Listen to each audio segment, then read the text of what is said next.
يريدون ليطفئوا نور الله بأفواههم والله متم نوره ولو كره الكافرون জোরে আল্লাহু আকবার।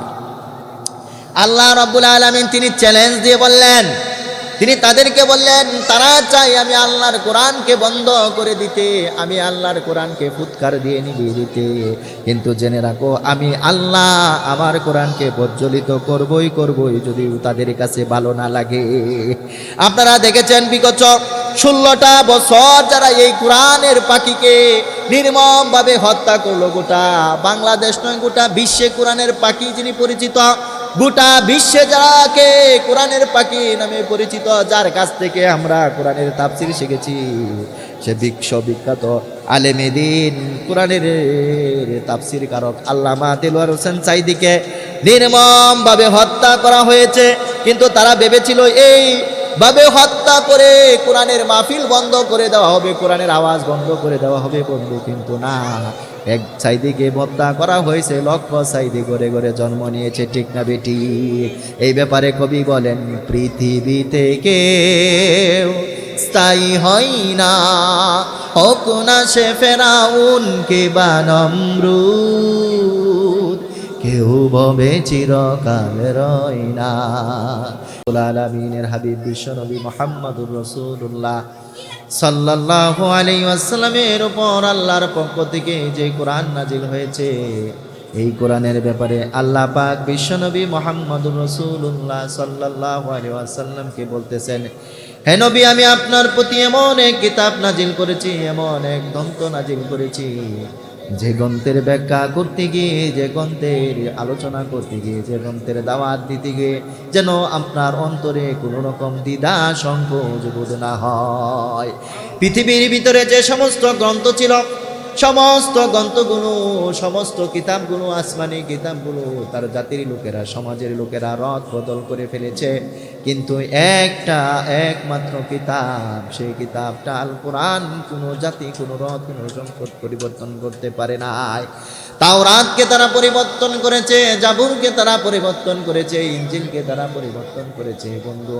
এরকমভাবে আল্লাহর পক্ষ থেকে যে সমস্ত কিতাবগুলো ছিল, সে সমাজের লোকেরা, জাতির লোকেরা, সেই জামানার লোকেরা, তারা সেই গ্রন্থগুলো তাদের সুবিধা মতন রদ বদল পরিবর্তন করেছে। কিন্তু আল কোরআনের ব্যাপারে আল্লাহ রাব্বুল আলামিন বলেন, ইন্না নাযালনাহু যিকরা ওয়া ইন্না লাহাফিজুন। এই কোরআন পরিবর্তন করার ব্যাপারে আল্লাহ রাব্বুল আলামিন তিনি নিজেই বলেন, আমি নিজেই কোরআন নাজিল করেছি, আর এই কোরআন আমি আল্লাহ নিজে রক্ষণাবেক্ষণ করবো। জোরে বলেন সুবহানাল্লাহ। এই কোরআন পরিবর্তন করা তো দূরের কথা, কোরআনের একটা নোক্তা, কোরআনের একটা অক্ষর, কোরআনের একটা বর্ণ, কোরআনের একটা হরফ কেউ পরিবর্তন করার সাহস তো দূরের কথা, পরিবর্তন করার চিন্তাও করতে পারবে না। এই জন্যই আল্লাহ বলেন, হে নবী আমি তোমার উপরে এমন এক কিতাব নাজিল করেছি, এমন এক গ্রন্থ নাজিল করেছি, যে গ্রন্থ মানুষের কাছে তেলাওয়াত করতে, বর্ণনা করতে, যে গ্রন্থের আলোচনা করতে গিয়ে, দাওয়াত দিতে গিয়ে যেন তোমার অন্তরে কোনো দ্বিধা সংকোচ বোধ না হয়।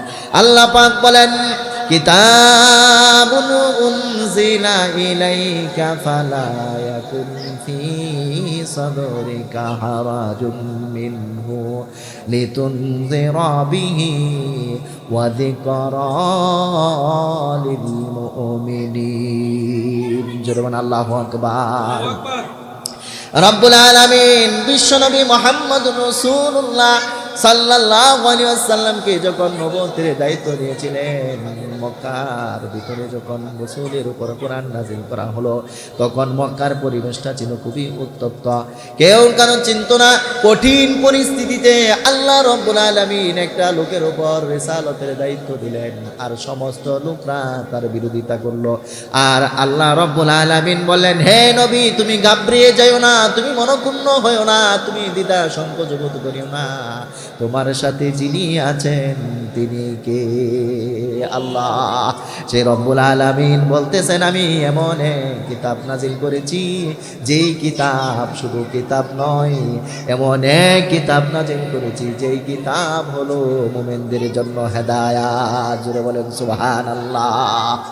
এই কিতাবের এক নম্বর বৈশিষ্ট্য, এই কিতাবের এক নম্বর বৈশিষ্ট্য হলো পৃথিবীর অন্যান্য কিতাবগুলো কোনো ভুল থাকতে পারে, কিন্তু এই কিতাবের ভিতরে কোনো ভুল নাই। জোরে বলেন সুবহানাল্লাহ।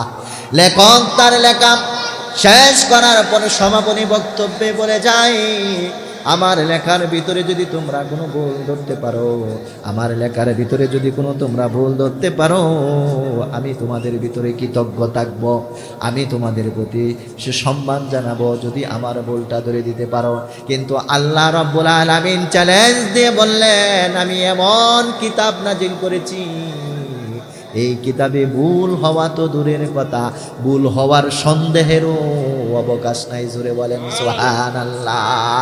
আল্লাহ রাব্বুল আলামিন তিনি বলেন এই কিতাবের ভুলের ব্যাপারে তিনি বলেন, আলিফ লাম মিম যালিকাল কিতাবু লা রাইবা ফীহি।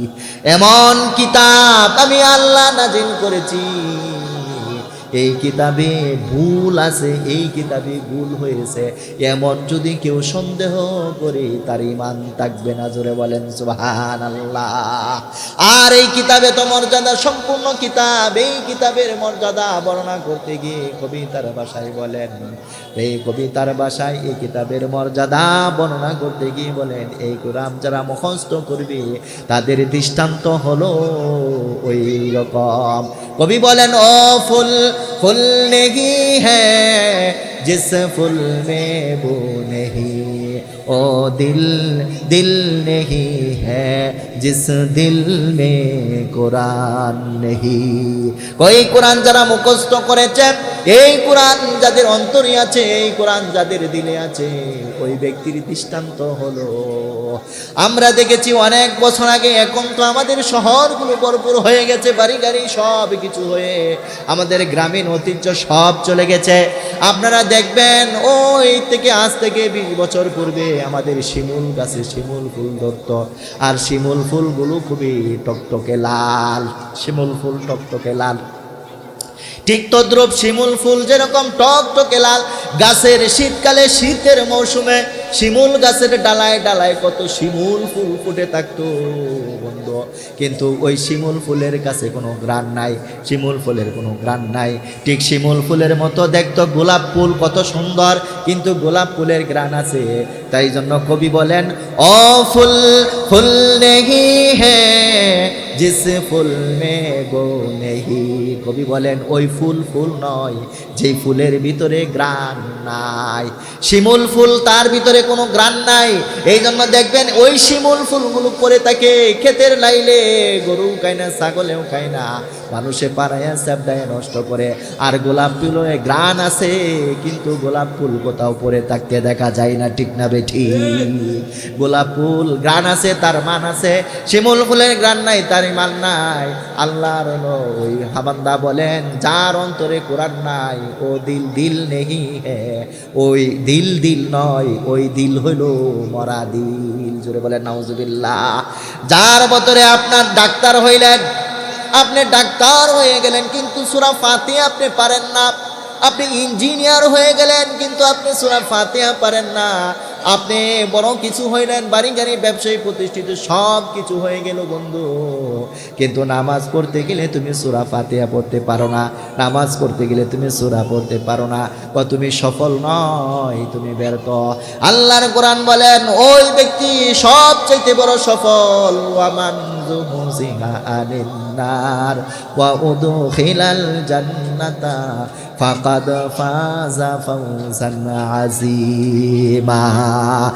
ওই তুমি ডাক্তার হয়েছো তুমি সফল নয়, তুমি ইঞ্জিনিয়ার হয়েছো তুমি সফল নয়, তুমি শিক্ষক হয়েছো তুমি সফল নয়, বাড়ি গাড়ি টাকা পয়সা সব কিছু তোমার আছে কিন্তু তুমি সফল নয়। সবচাইতে বড় সফল ওই ব্যক্তি যে জাহান্নামের আগুন থেকে মুক্তি পেয়ে জান্নাতে চলে যাবে। জোরে বলেন সুবহানাল্লাহ। এই জন্য কবি বলেন ওই দিল নয়, ওই ব্যক্তির অন্তর সেটা অন্তর নয়, যার অন্তরে কোরআন নাই ওই অন্তরটা হলো মরা অন্তর, কালবাইতিল আতিক, পরিত্যক্ত বাড়ির মতো। কিসের মতো? পরিত্যক্ত বাড়ি। পরিত্যক্ত বাড়িতে কি থাকে? আপনারা দেখবেন যে সমস্ত বাড়িগুলো পরিত্যক্ত হয়ে গেছে, সরকারি অনেক ভবনগুলো, যেই ভবনে লোক থাকে না, অনেক পুরাতন আপনার ইউনিয়ন পরিষদগুলো, ওর পুরাতন ভবনগুলো, ওই পুরাতন ভবনের ভিতরে যেরকম সার পোকা বাসা বাঁধে, ইঁদুরে বাসা বাঁধে, তেলা পোকা বাসা বাঁধে, এইরকমভাবে কোনো ব্যক্তির অন্তরে যদি আল্লাহর কালাম না থাকে, ওই ব্যক্তির অন্তরে গুনার বোঝা বাসা বেঁধে ফেলে। ঠিক না ঠিক? এই জন্য কবি বলেন যার অন্তরে কোরআন নাই ওই দিলটা হলো মরা দিল। এই জন্য বন্ধু, যার অন্তরে কোরআন আছে, যার অন্তরে কোরআনের কালাম আছে, সেই ব্যক্তি হলো সফল কাম। তাহলে এই জন্য আল্লাহ পাক রব্বুল আলামিন বলেন এই কোরআন এত মর্যাদা, এই কোরআন যার অন্তরে থাকবে ওই ব্যক্তিকে আল্লাহ রব্বুল আলামিন কোরআন সুপারিশ করে জান্নাতে লয়ে যাবে। জোরে বলেন সুবহানাল্লাহ। 2 নাম্বার পয়েন্ট হলো এই কোরআনের সমকক্ষ, এই কোরআনের সমকক্ষ চ্যালেঞ্জ করে আল্লাহ রাব্বুল আলামিন কাফেরদেরকে যখন বিশ্বনবী দাওয়াত দিলেন, কাফেররা বলল হে মুহাম্মদ, মোহাম্মদ পাগল হয়ে গেছে, মোহাম্মদ কাহেন হয়ে গেছে, মোহাম্মদ কবি হয়ে গেছে, মোহাম্মদ সাহিত্যিক হয়ে গেছে। এরকমভাবে বিশ্বনবী মোহাম্মদুর রসুল্লাহ মক্কার অলিতে গলিতে যখন কোরআনের দাওয়াত দিতে শুরু করলেন, কালেমার দাওয়াত দিতে শুরু করলেন, ওই মক্কার লোকেরা বিশ্বনবীকে পাগল বলতে লাগলো, কাহেন বলতে লাগলো, জাদুঘর বলতে লাগলো। ওই সময় আল্লাহ রাব্বুল আলামিন মক্কার কাফেরদেরকে চ্যালেঞ্জ করে বলল, তোমরা যে মোহাম্মদকে পাগল কাহেন বলতেছো, তোমরা কি এই মুহাম্মদের সমকক্ষ একটি কোরআন আনতে পারবে কিনা?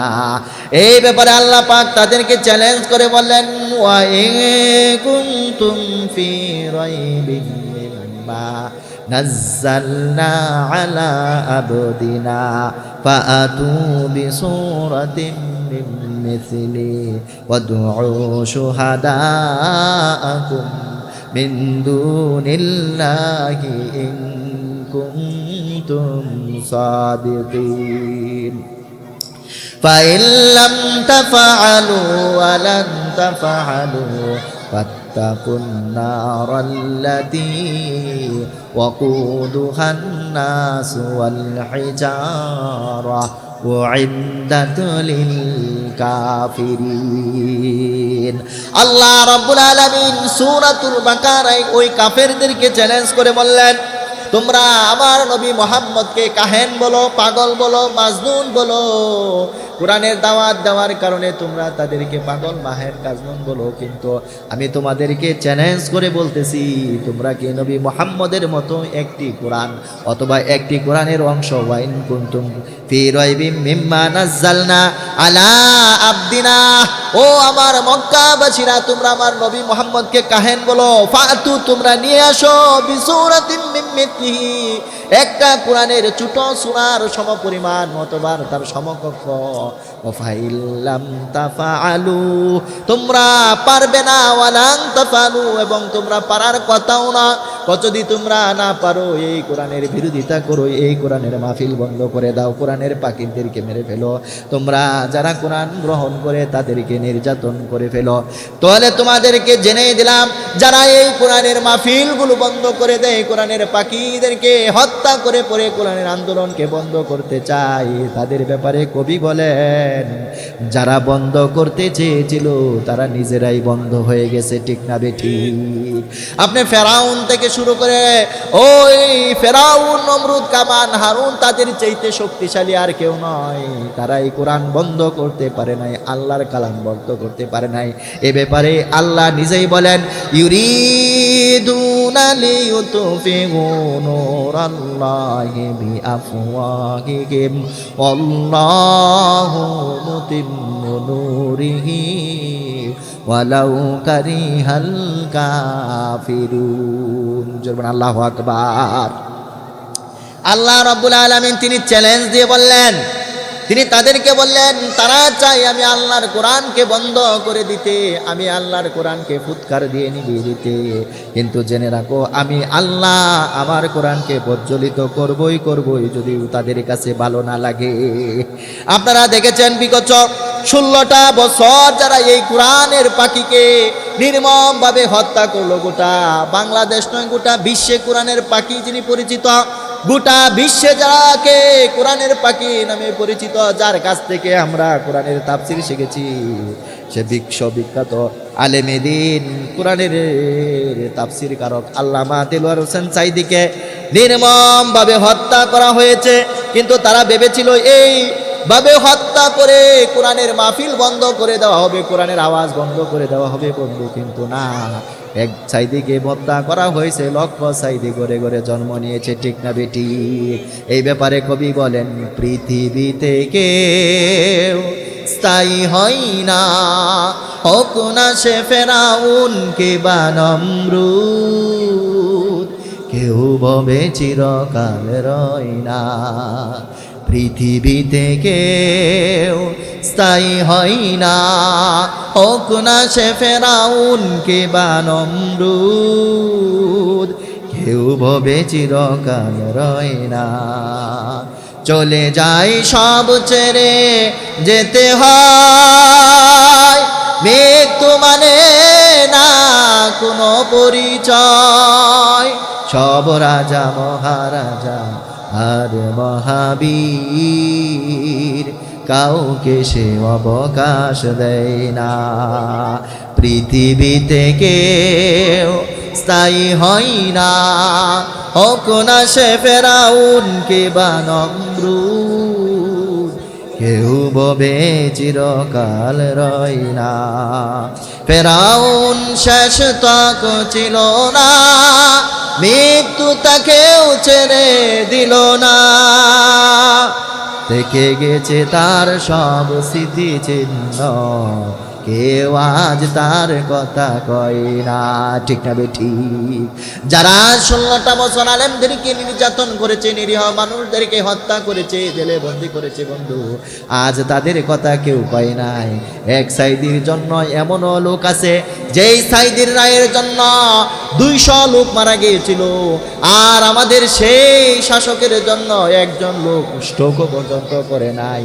এই জন্য আল্লাহর এই বান্দা বলে যায়, ফেরাউন শেষ তক ছিল না, মৃত্যু তাকেও ছেড়ে দিল না, থেকে গেছে তার সব স্মৃতি চিহ্ন, কেউ যেন ফেরাউন হয় না। পৃথিবীতে কেউ স্থায়ী হয় না, হোক না সে ফেরাউন কিংবা নমরুদ, কেউ ববে চিরকাল রয় না। এই সেই পিরামিড দাঁড়িয়ে আকাশের দিকে মাথা বাড়িয়ে, এই সেই পিরামিড দাঁড়িয়ে আকাশের দিকে মাথা বাড়িয়ে, ডেকে ডেকে বলে যায় কেউ যেন ফেরাউন হয় না। পৃথিবীতে কেউ স্থায়ী হয় না, হোক না সে ফেরাউন কিংবা নমরুদ, কেউ ববে চিরকাল রয় না।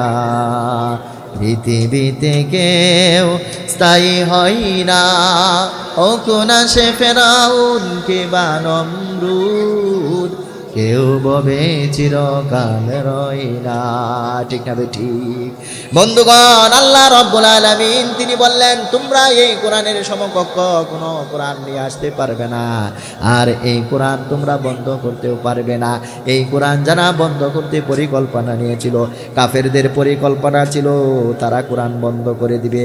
এই ব্যাপারে আল্লাহ পাক রব্বুল আলামিন তিনি কোরআনুল কারীম বন্ধ করার ব্যাপারে কাফেরদের তাদের পরিকল্পনা ছিল।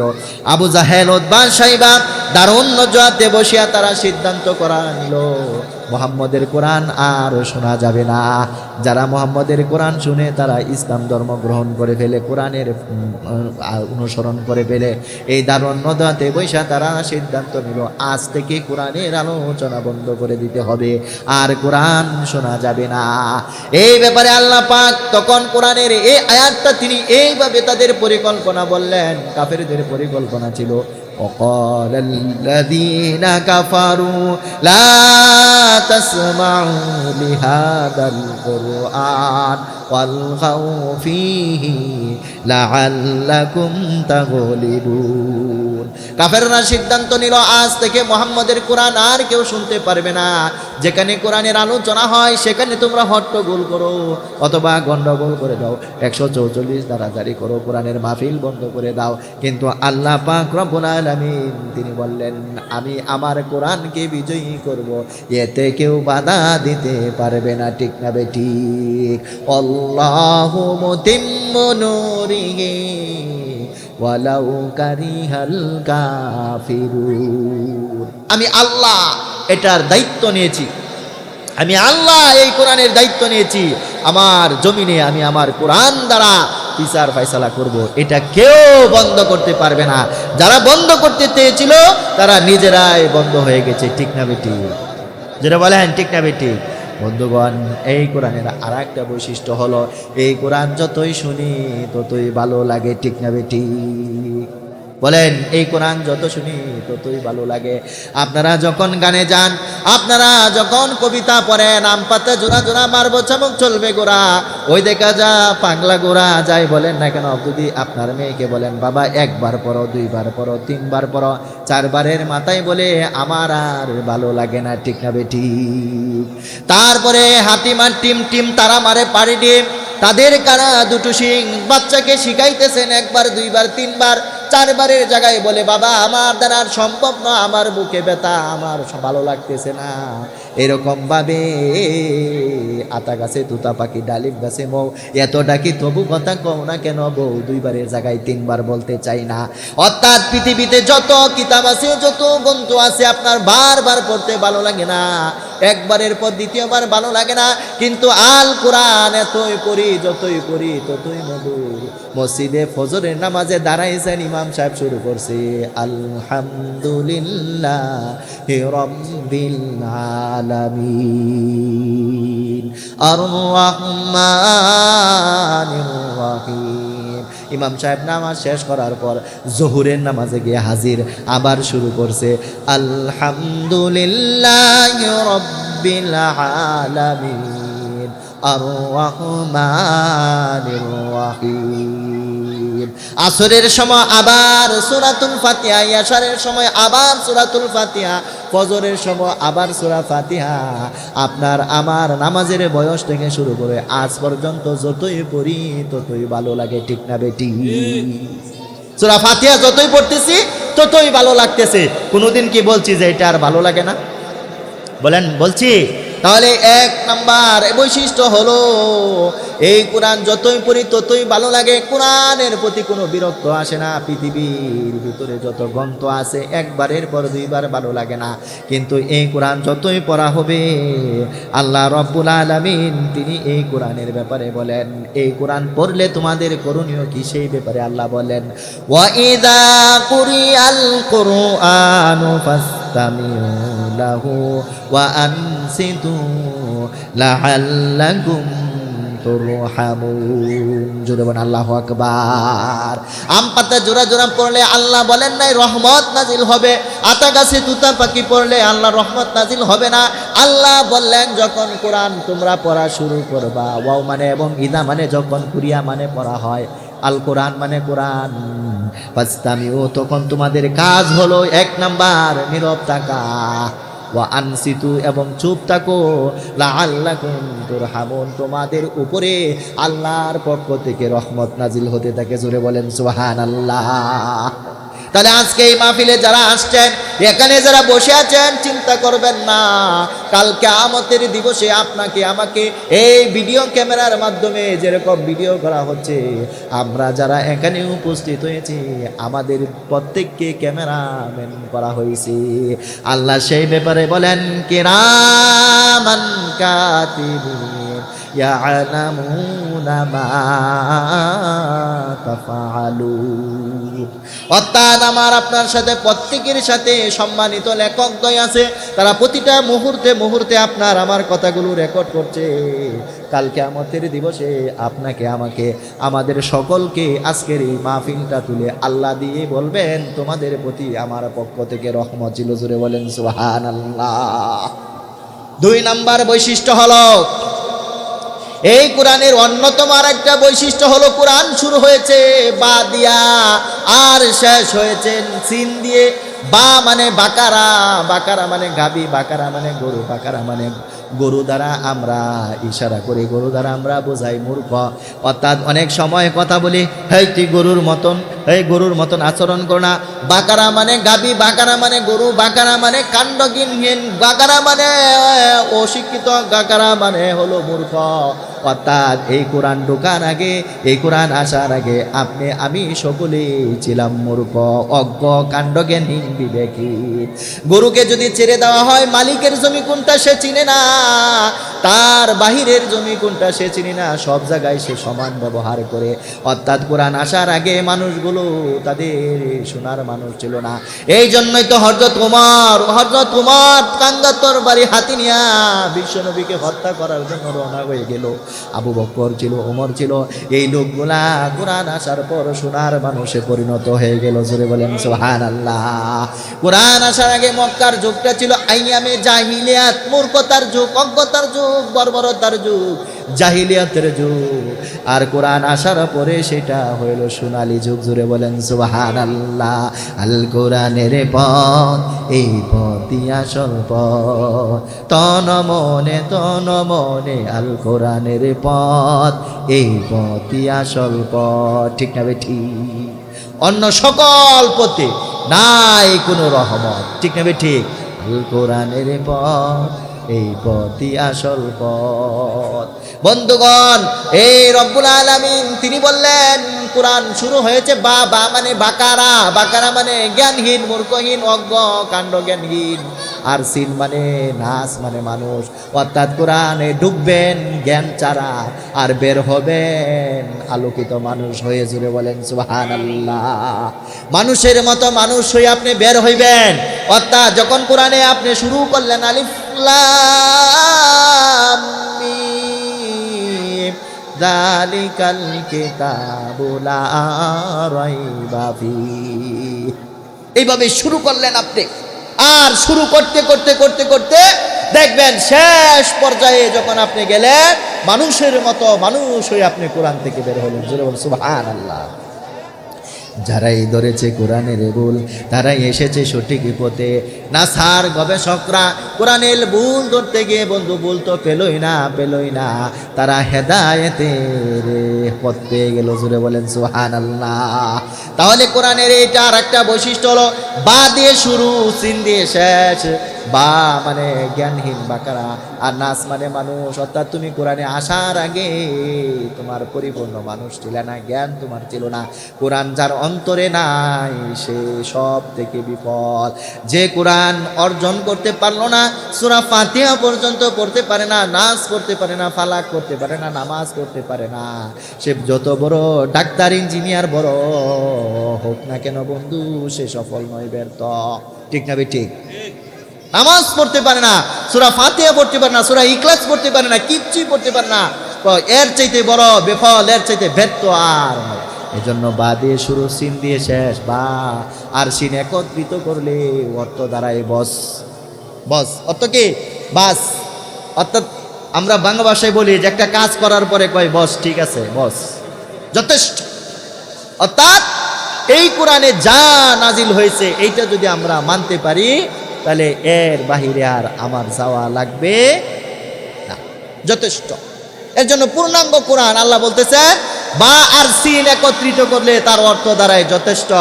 অর্থাৎ আমি আল্লাহ কোরআনে যা নাজিল করেছি তা যদি তোমরা মানতে পারো তোমাদের এই কোরআন যথেষ্ট। আর এই কথাটাই আল্লাহ পাক রব্বুল আলামিন বিদায় হজ্জের ভাষণের সর্বশেষ নাজিল করলেন, আল ইয়াউমা আকমালতু লাকুম দীনাকুম ওয়া আতমামতু আলাইকুম নি'মাতি ওয়া রাদিতু লাকুমুল ইসলাম দীনা। আজ আমি তোমাদের জন্য ইসলাম ধর্মকে পরিপূর্ণ করে দিলাম। তোমরা ইসলাম ধর্মের ভিতরে আর কোনো কিছু বাদ নাই, আমি পরিপূর্ণ করে দিলাম।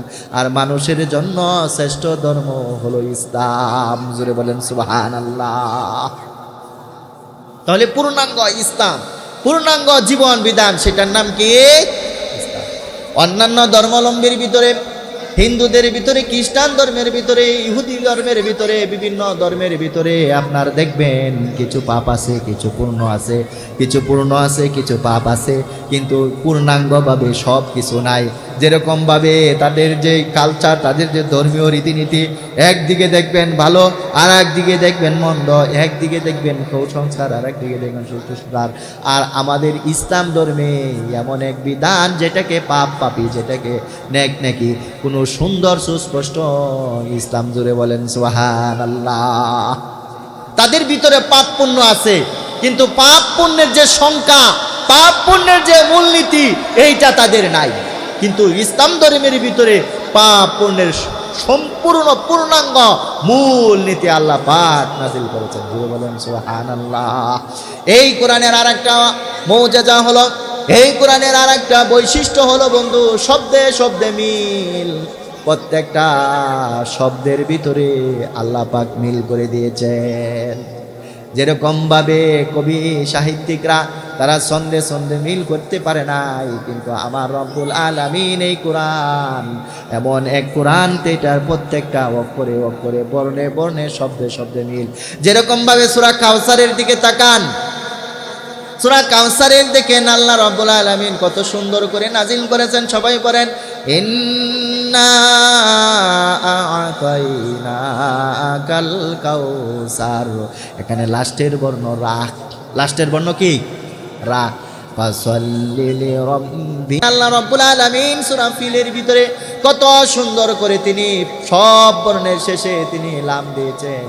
দেখেন আল্লাহ রাব্বুল আলামিন বলতেছেন, আলাম তারা কাইফা ফাআলা রাব্বুকা বিআসহাবিল ফিল আলাম ইয়াজআল কাইদাহুম ফি তাদলিল ওয়া আরসালা আলাইহিম তায়রান আবাবিল তারমিহিম বিহিজারাতিন মিন সিজ্জিল ফাজআলাহুম কাআসফিন মাকুল।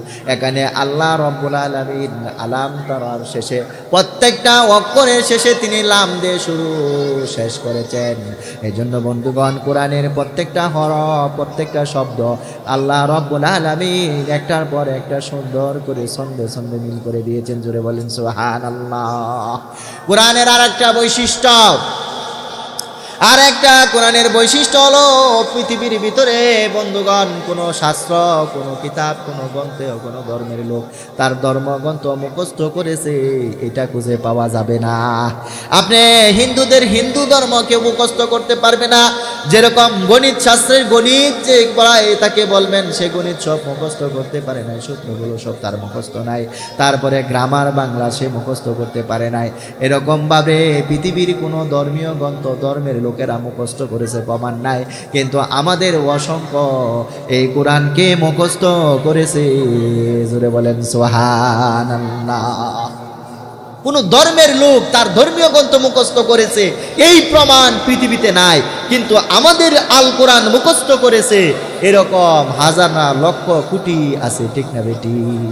এজন্য আল্লাহ বললেন, কোরআন যখন তোমরা পড়বে, একটা পড়ার সঙ্গে সঙ্গে আমি আল্লাহ আর একটা তোমাদের সম্মুখে হাজির করে দেব। জোরে বলেন সুবহানাল্লাহ। আর একটা কোরআনের বৈশিষ্ট্য হলো, কোরআনের ভিতরে আল্লাহ পাক রব্বুল আলামিন আপনার আমার মতো মূর্খ লোকদের জন্য, আপনার আমার মতো ছোট মানুষদের জন্য ছোট ছোট সূরাগুলো দিয়েছেন, যেগুলো আমরা মাদ্রাসা মক্তবে না গিয়ে শিখে ফেলেছি। জোরে বলেন সুবহানাল্লাহ। নামাজে গেছি, ইমাম সাহেব পড়ছে, আর আমরা সেই সূরাগুলো মুখস্থ করে ফেলেছি, ঠিক না বেটি? আমরা সূরা ফাতিহা আমরা কি মক্তবে গিয়ে শিখতে হয়েছে? বলেন। যারা আমরা নামাজ পড়ি সূরা ফাতিহা আমরা কি মক্তবে গিয়ে শিখতে পারছি?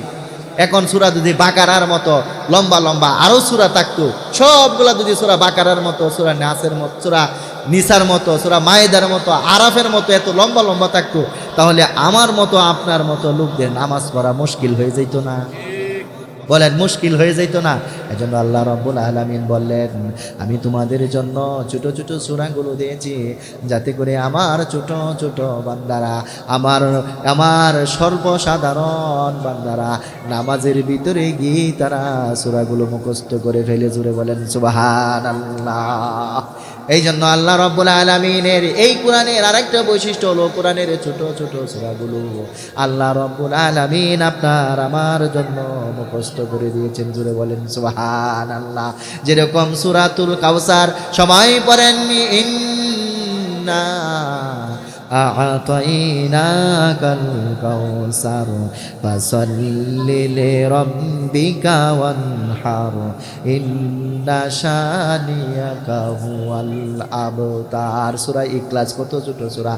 কুল হুয়াল্লাহু আহাদ আল্লাহুস সামাদ লাম ইয়ালিদ ওয়া লাম ইউলাদ ওয়া লাম ইয়াকুল লাহু কুফুয়ান আহাদ।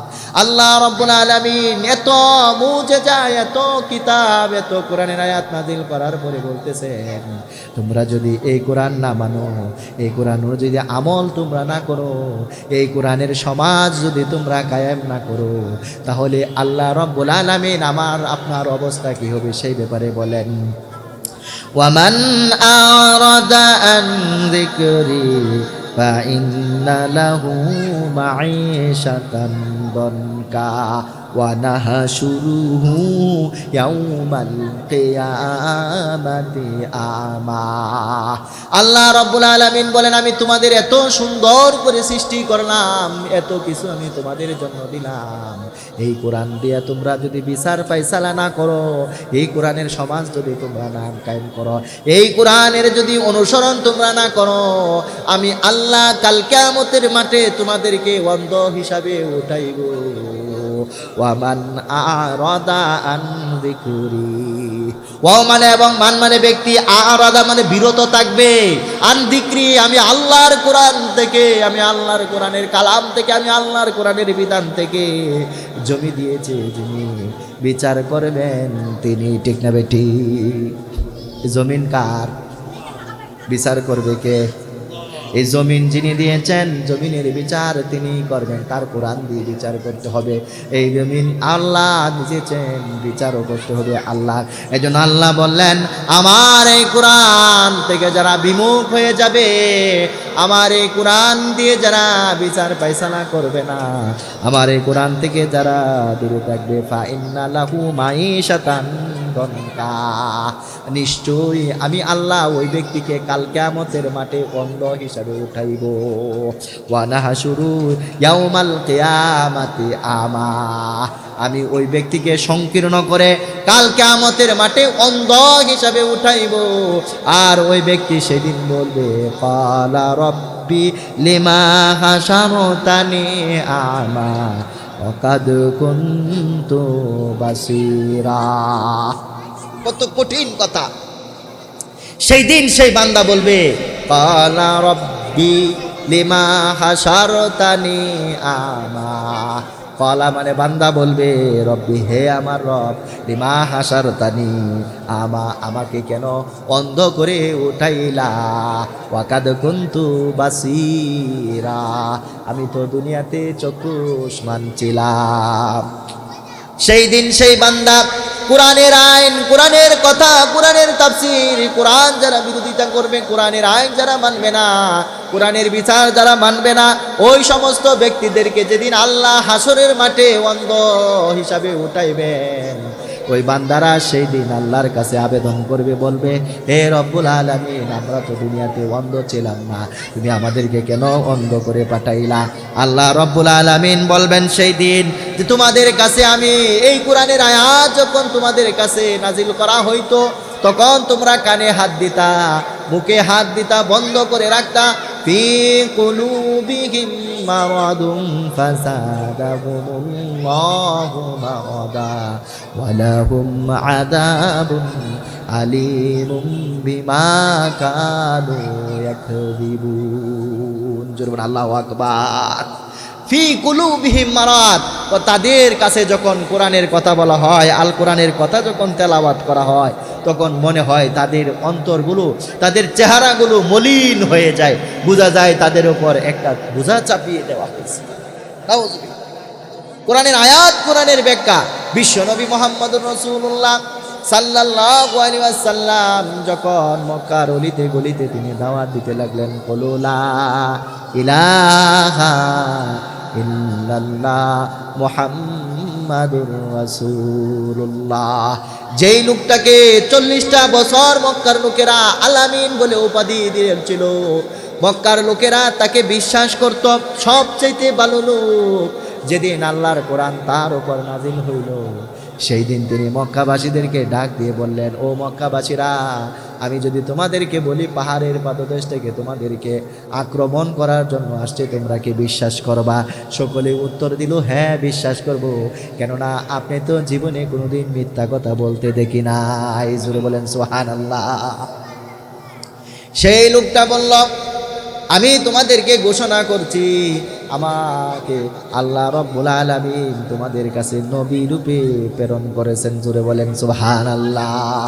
তোমরা সকলেই পড়ে নাও, আশহাদু আল্লা ইলাহা ইল্লাল্লাহু ওয়া আশহাদু আন্না মুহাম্মাদান আবদুহু ওয়া রাসূলুহু।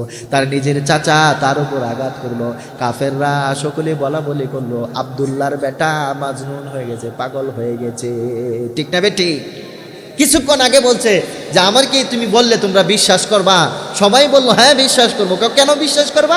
আমরা ইতিপূর্বে 40টা বছর তোমাকে দেখি নাই মিথ্যা বলতে, সুতরাং তুমি মিথ্যা বলবা না। যেই বললো আমি আল্লাহর পক্ষ থেকে, রাসূল বললো হ্যাঁ পাগল হয়ে গেছে। ঠিক না বে ঠিক? বলেন ঠিক না বে ঠিক? বললো কি পাগল হয়ে গেছে। আল্লামা দেলোয়ার হোসেন সাঈদীকে একান্ত টেলিভিশনে নিয়ে তাকে প্রশ্ন করা হলো, হুজুর আপনি তো খুব ভালো ছিলেন, জামাতের রাজনীতিতে কেন আসলেন? হুজুর বললেন, জামাতের রাজনীতিতে যদি আমি না আসতাম, আমি সাঈদীর কোনো পরিচয় ছিল না। জোরে বলেন সুবহানাল্লাহ। হুজুর আপনি ভালো ছিলেন, আপনি জামাত কেন করেন? আপনি হুজুর ভালো আছেন, ইসলামিক আন্দোলন করে। আরে ভাই, আন্দোলন ইসলামী আন্দোলনই তো ভালো লোকরাই করবে, খারাপ লোকদের জন্য কি ইসলামী আন্দোলন? বিশ্ব নবীকে বললেন, হে নবী তুমি তো এতদিন খুব ভালো ছিলা, আজকে তুমি কেন এই পাগল? শুধু তাই নয় বন্ধু, সর্বশেষ বিশ্ব নবীর কাছে সুরার জন্য, সমাধানের জন্য তারা গেল আব্দুল মুতালিবের কাছে, রাসূলের দাদার কাছে গিয়ে বলল, তোমার বাতিজাকে থামাও, তোমার বাতিজা আমাদের সকলকে বিধর্ম করে ফেলতেছে। জুড়ে বলেন নাউজুবিল্লাহ। যেই কথাটা বলেছিল ফেরাউন মুসা আলাইহিস সালাম দাওয়াত নিয়ে যাওয়ার পর সে আশঙ্কা করলো, ইন্নী আখাফু আন ইউবাদদিলা দীনাকুম। ফেরাউন বলল, ও জাতির লোকেরা, আমার আশঙ্কা হয় মুসা তোমাদের ধর্ম পরিবর্তন করে ফেলবে। ফেরাউনের নাম শুনেন নাই? ফেরাউনের দরবারে সবাই তারে প্রভু মানত। তাকে কি মানত? প্রভু মানত। তখন মুসা আলাইহিস সালামকে দাওয়াত দেওয়া হলো। মুসা আলাইহিস সালাম দাওয়াত নিয়ে গেল। যখন সমস্ত জাদুঘররা একত্রিত হয়ে জাদু দেখাইলো, মুসা আলাইহিস সালামকে আল্লাহ বললেন, তোমার লাঠি ফেলিয়ে দাও, তোমার লাঠি সমস্ত জাদু খেয়ে ফেললো। তখন সবাই বলতে লাগলো এটা তো কোনো জাদু না, এটা জাদুর বাপের বাপ। তখন ফেরাউন সে ডাক দিয়ে বলতেছে এখন তো দেখা যাবে কায়দা, সমস্ত লোক মুসলার দলে চলে যাবে। সে বলল আখাফু আইয়ুবান্দিলা দীনাকুম, ও আমার জাতির লোকরা, আমার সন্দেহ হয় মুসা তোমাদের ধর্ম পরিবর্তন করে ফেলবে। জোরে বলেন নাউজুবিল্লাহ। আকতুলুহু, তোমরা তাকে হত্যা করো। এর কোনো ধর্মই নাই, ধর্ম হয়েছে মুসারটা। সে বলতেছে আমার ধর্ম পরিবর্তন করে ফেলবে, আমার ভয় করছে। ঠিক তদ্রুপ মক্কার কাফেররা সকলেই একত্রিত হয়ে রাসূলের দাদার কাছে গিয়ে আবেদন করলো, মুহাম্মদকে থামাও, তারা আমাদের বাপ দাদার ধর্ম পরিবর্তন করতেছে।